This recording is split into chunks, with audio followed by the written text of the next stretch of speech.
Bonsoir les amis, j'espère que vous allez tous très bien, très content de vous retrouver pour cette nouvelle vidéo avant match du choc qui va opposer le FC Barcelone à l'Atlético Bilbao ce week-end en Liga. Ce sera un Barça Atlético, un Lamine Yamal vs Nico Williams et ça va être très chaud. Le match va se dérouler au Montjuic, ce sera le premier match à domicile du Barça cette saison. Mais qu'est-ce que ce sera dur? Parce qu'on le sait tous, l'Atlético Bilbao, c'est toujours une équipe qui est très difficile à jouer. Surtout que ce match-là, cette fois-ci, il y aura un historique. Il y aura cette histoire avec Nico Williams, ce goût d'inachevé-là, parce qu'il n'a pas rejoint le Barça, qui va rester entre les gorges. Il y aura ce duel-là avec son meilleur ami, ses amis également de la sélection espagnole et tout. Donc, ce sera un match assez intéressant à suivre en sachant aussi que son frère Iñaki Williams ne fait que se transformer en R9 Prime chaque fois qu'il affronte le Barça. Donc Bilbao, ça reste une équipe toujours très dangereuse à affronter, que tu sois à domicile ou que tu sois à l'extérieur. Mais heureusement, pour l'instant, quand même, tu es à domicile, tu as quand même un avantage supplémentaire parce qu'aller jouer là-bas à San Mamés, ça reste toujours très compliqué. Et là, le calendrier du Barça commence très fort. Après un match à l'extérieur à Mestalla, tu affrontes de suite encore Bilbao. Donc le Barça est en train de se taper les gros morceaux de la Liga déjà dès le début. Et dans cette vidéo-là, on va revenir un peu sur ce match-là, comment ça va se jouer, c'est quoi l'historique des rencontres entre les deux clubs et quel est mon 11 idéal également pour ce match-là. Alors déjà, avant de revenir sur le match proprement dit, il y aura un petit mot sur le mercato parce que ça va conditionner aussi en quelque sorte les joueurs disponibles pour ce match-là. Je veux parler déjà d'un joueur comme Dani Olmo qui n'a pas pu jouer la première journée contre Valence, tout simplement parce qu'il n'a pas pu être inscrit par le Barça. Alors dernièrement, il y a eu quelques moves sur le mercato quand même. Il y a eu le gros départ de M. Ilkay Gündoğan qui a été tout simplement dégagé par la direction parce qu'il y a un problème de masse salariale, parce qu'il y a des joueurs qui ne peuvent pas être inscrits et tout. Et hier aussi, il y a eu quelques autres départs. Bon, pour Gündoğan, j'en avais déjà fait une vidéo, donc je ne vais pas spécialement revenir là-dessus. Mais hier aussi, il y a eu d'autres départs. Il y a eu le départ de Mika Faye, qui est parti du côté de Rennes avec un prêt. Mais il y a une clause de rachat au cas où il va exploser. Je trouve ça assez cohérent de la part du Barça d'avoir fait ça comme ça. Et également, il y a une rumeur qui est sortie dans la presse comme quoi Christensen pourrait être vendu à 25 millions d'euros. Alors ça, à vrai dire, il y a quelques jours encore, j'allais dire que je n'y crois pas du tout. Mais vu ce qui a été fait avec Gündoğan, on ne sait jamais. Donc, on va attendre la fin du mercato avant de se prononcer. Mais quand même, vendre Christensen encore, cette fois-ci, ce serait peut-être pour moi la goutte de trop. En tout cas, c'est pas encore fait, mais c'est des trucs qui peuvent être envisagés avec ce Barça-là. On ne sait jamais, donc je ne veux pas me prononcer, dire que c'est un truc qui ne va jamais se faire.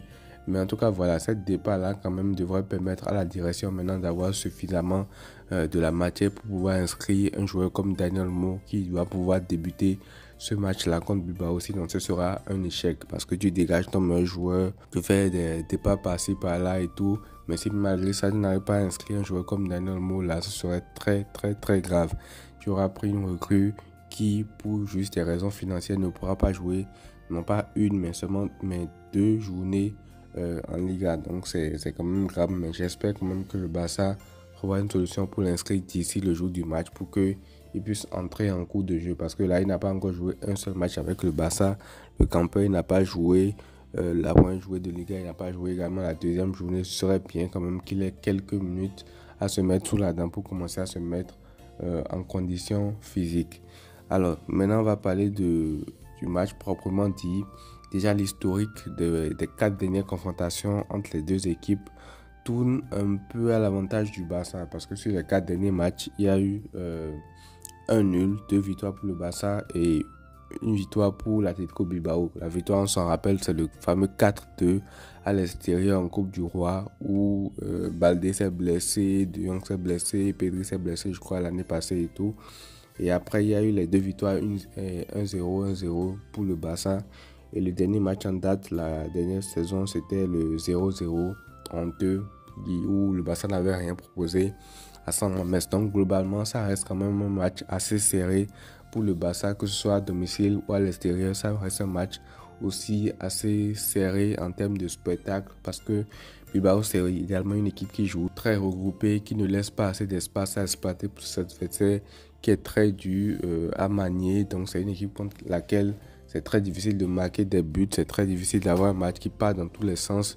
Il y a eu cette exception avec le match de Coupe du Roi, mais généralement ça reste quand même un match assez serré où tu n'auras pas trop d'occasions. Il va falloir jouer sur tes temps forts, essayer de les concrétiser. Sinon derrière également Bilbao, c'est une équipe qui te contre, qui peut te faire très très mal sur les transitions offensives. C'est une équipe qui est bien regroupée, qui joue bien derrière. Dès qu'elle a un peu d'espace avec ses joueurs de couloir comme les frères Williams tout simplement qui peuvent aller à 2000 à l'heure, qui peuvent te faire très très mal sur les transitions rapides. Et quand on sait que actuellement au Barça l'équipe n'est pas encore complète, il y a encore des joueurs qui seront absents de ça et là, ça reste quand même très dur et ce sera assez intense pour le Barça. Encore qu'il y aura des jeunes joueurs qui vont devoir encore une fois jouer. Alors ça me permet de faire la transition tout de suite avec mon 11 idéal. Alors pour moi, le 11 qui va devoir débuter ce match-là, déjà au goal, on aura Ter Stegen comme d'habitude. En défense centrale, il y aura Pau Kubasi que je ferai encore une fois débuter titulaire aux côtés de Christensen cette fois-ci. Parce que la dernière fois, Inigo Martinez ne m'a pas du tout rassuré contre Valence. Il a fait un match totalement désastreux où il tremblotait, où il rendait les ballons. Défensivement, il n'était pas du tout serein. C'est lui qui a été impliqué sur le premier but. Bref, il a fait un match pour moi calamiteux et pour moi, je ne le ferai pas du tout débuter. Cette fois-ci, j'associerai tout simplement Kubasi à Christensen en défense centrale.